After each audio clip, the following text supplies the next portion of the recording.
ជំរាបសួរអ្នកទាំងអស់គ្នាថ្ងៃនេះខ្ញុំមានប្រធានបទមួយចង់ចែករំលែកទៅអ្នកទាំងអស់គ្នាវាមានប្រយោជន៍សម្រាប់នៅក្នុងការថែរក្សាភ្នែកអ្នកទាំងអស់គ្នាប្រធានបទថ្ងៃនេះខ្ញុំចង់និយាយពីនៅពេលដែលមានអាស៊ីតឬមួយក៏បាស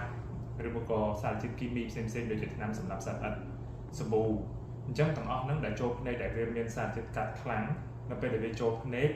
តើយើងគួរធ្វើបែបម៉េចអញ្ចឹងអ្នកខ្លះយល់ថាទៅពេទ្យលឿនឬមួយក៏អ្នកខ្លះទៀតគាត់យល់ថាបើអាស៊ីតចូលដាក់សាប៊ូបើសាប៊ូចូលដាក់អាហ្នឹងគាត់រៀនគីមីច្រើនកាលពីនៅក្មេងអញ្ចឹងទៅគាត់យល់ច្រឡំអញ្ចឹងថ្ងៃនេះខ្ញុំបកស្រាយតែហ្នឹងឲ្យច្បាស់កាលណានៅពេលដែលមានសារជាតិគីមីចូលភ្នែកមានជាអាស៊ីតក៏ដោយសាប៊ូកាត់ខ្លាំងក៏ដោយឬមួយក៏ថ្នាំសម្រាប់សត្វល្អិតឬមួយក៏ថ្នាំប្រភេទផ្សេងៗក៏ដោយចូលភ្នែក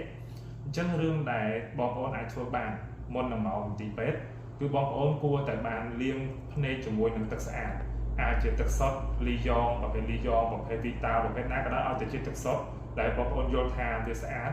អញ្ចឹងបងប្អូនអាចប្រើទឹកសុទ្ធទាំងអស់ហ្នឹងយកមកលាងភ្នែកដោយការមិនមែនបើកត្រាំទេអ្នកខ្លះយល់ថាបើកត្រាំអញ្ចឹងការបើកត្រាំក៏អត់ត្រូវដែរយើងគួរតែបានបើកភ្នែកបើយើងប្រឡត់ត្បកភ្នែកអត់បានទេយើងហៅថាយើងបានបើកភ្នែកតែបើសិនជាយល់ល្អយើងអាចប្រឡត់ត្បកភ្នែកហ្នឹងបានយើងអាចប្រឡត់ត្បកភ្នែកហ្នឹងមកrồiហើយយើងយកទឹកសុទ្ធទឹកស្អាតទាំងអស់ហ្នឹងយើងយកមកចាក់ពហិវាពីលើមកចាក់ឲ្យវាលាងទៅក្នុងភ្នែកបើយើងអាចមានលទ្ធភាពយើងចេះប្រឡត់ភ្នែកយើងប្រឡត់ទៀតអញ្ចឹងទឹកសុទ្ធឬក៏ទឹករ៉ូមីណេដែលស្អាតហ្នឹងយើងបើកប្រហូរវាមកបើទឹករ៉ូមីណេយើងប្រហូរឲ្យបាន15នាទីមកបើទឹកសុទ្ធយើងប្រហូរឲ្យបាន3-4ដងអាដង1លីត្រកន្លះហ្នឹងប្រហូរឲ្យបានច្រើនហ្នឹងទៅមុននឹងយើងមកពេទ្យមូលហេតុនោះគឺថានៅពេលដែលបងប្អូនបានលាងភ្នែកមុននឹងមកមន្ទីរពេទ្យវាជួយសង្គ្រោះបន្ទាន់វាសង្គ្រោះបានលឿនព្រោះថាបើសិនជាអាស៊ីតចូលបងប្អូន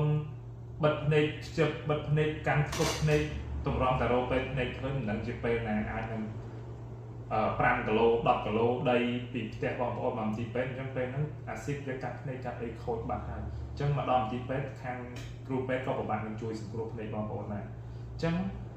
អ្វីដែលបងប្អូនត្រូវធ្វើគឺលាងឲ្យបានលឿនលាងជាមួយនឹងទឹកស្អាតអញ្ចឹងហើយវីដេអូមួយនេះខ្ញុំគិតថាមានប្រយោជន៍ព្រោះថាខ្ញុំទៅជួបករណីខ្លះដែលបងប្អូនអត់ដឹងបងប្អូនផ្ទុកភ្នែកមករោពេទ្យភ្នែកនៅនឹងកន្លែង